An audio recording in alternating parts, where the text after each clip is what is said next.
In this video, we're going to look at an indicator I like to use for assessing the strength of the stock market.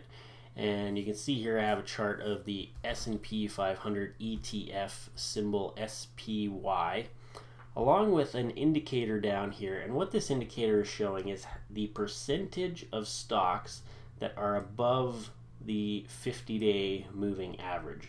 So basically, if we go to a point on here, if it's near 80, that means 80% of stocks are above their 50-day moving average. This is S&P 500 stocks.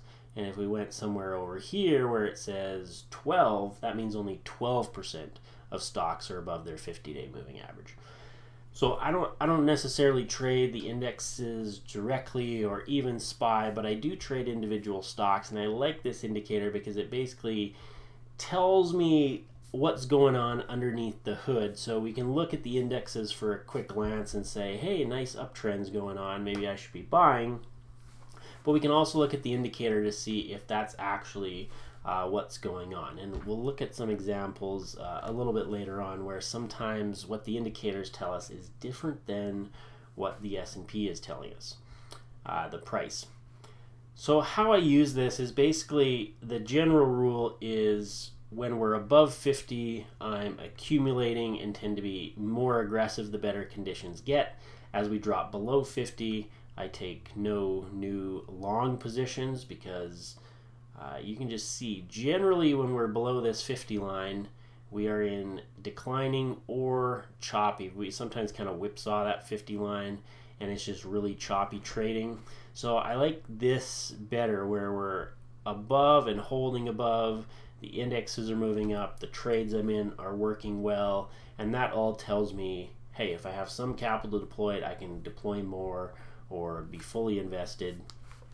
When things aren't going as well, maybe we're near that 50 line, I start to notice some of the number of trades that I'm in aren't working out as well, so the win rate starts to drop, the price isn't moving quite as aggressively in our direction anymore, then I'm more inclined to back off, and then once it drops below 50, I back right off. As we approach 50, I'm usually starting to look at moving my stop losses very close to the current price, basically a trailing stop loss, so that we can lock in some profit because we can start to see conditions deteriorating. So here you can see for the first time since November 2023, November 14th, we moved above the 50 line, and we've been holding above it for this entire rally, and then we dropped below it on April 12th. So right there, we dropped below it, and that just signals to me, you know what, let's not take any more long positions. Let's see what happens. Let this play out, and then once this starts turning back above 50, then I'll start to deploy more positions. And how this basically works is as it moves to 50, I might deploy a portion of my capital, let's say 20 or 25% into some stocks that I like. And then if those act well and the index keeps going up and this keeps rising, this indicator, then I'll deploy more and more capital. Basically, as long as those conditions stay good, I'm willing to be aggressive, and then as conditions deteriorate, I back off again. So it's not just total, off on indicator. It's more of if it's moving, as it's moving up and moving well, I tend to get more aggressive. As it's moving down and then dropping below 50, I back off, and once it's below 50, I don't initiate any new long positions. So this has done a pretty good job just looking at the S&P 500. You can see it kind of whipsaws that 50 there for a little while back here. But generally when it's below, it's not a great time to be buying. When it's above the 50 line, that's generally when I have these rising periods. So this is the percentage of S&P 500 stocks above their 50-day. We can also use another one. So that's S5FI. Is the name of the index, and then we have another one called MMFI, and that's all US stocks. And you can see they act a little bit differently. So I've added MMFI in red, that's all US stocks. And during during this period back here where the S&P was 500 was kind of whipsawing that line, all US stocks was below it. So since I look at both of these, this would have basically been a time to not be involved, because you have one of those clearly below the 50 line, which tells you that out of all US stocks, only about 40% are above their 50-day moving average. That just means it's going to be harder to make money, because more than half of stocks are either are below their 50-day moving average, essentially a crude measure of a downtrend.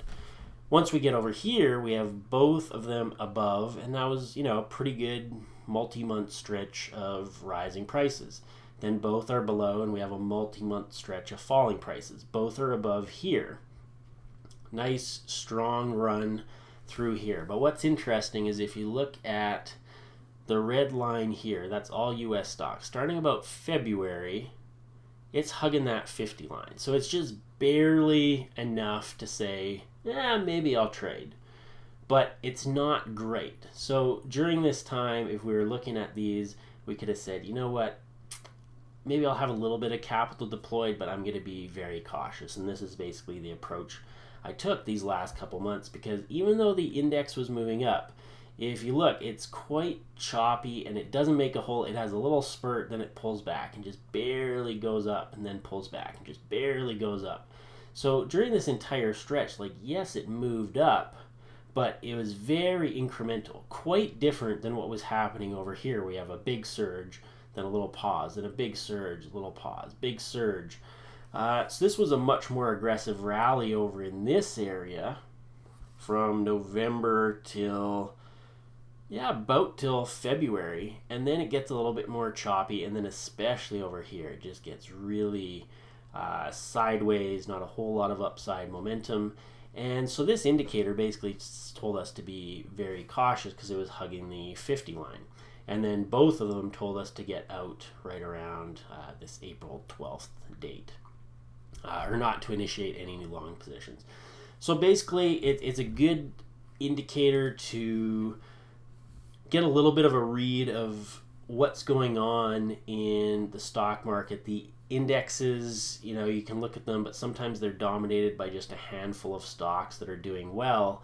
And maybe you are holding multiple different stocks, or you're trading a whole bunch of different stocks, and so the index is going up, but maybe you're noticing like all the stocks you're looking at are already dropping or moving sideways. So what you're looking at isn't really reflected by the indexes. So this is why I like to look at this, because it tells me basically how many stocks are in uptrends or downtrends. And when it's kind of hugging that 50 line, I'm not as keen. I'm going to be maybe just lightly treading with some long positions, not a whole lot of capital deployed. When it's in this area up here, you know, really doing well, things are moving aggressively, I'm going to be more aggressive. And yeah, so this was a good sign to be a little bit more cautious. And basically now we wait, or I would wait, until we move back above that 50 to basically indicate that we're moving back into an uptrending period where most stocks are moving higher. That's generally going to be much easier to make money on the long side, because we can see right now only about 30% of all stocks are above their 50-day moving average. Again, a crude measure of uptrend. So until that improves, I don't want to be buying, because since most stocks are falling, the odds are against us that we'll be able to make money until most stocks are rising. So if that, hopefully that helps you out. You can consider using those indicators. If you don't find them helpful and you'd rather just study the price action or look at your own stocks you trade, that's definitely up to you, but this is another tool you can use.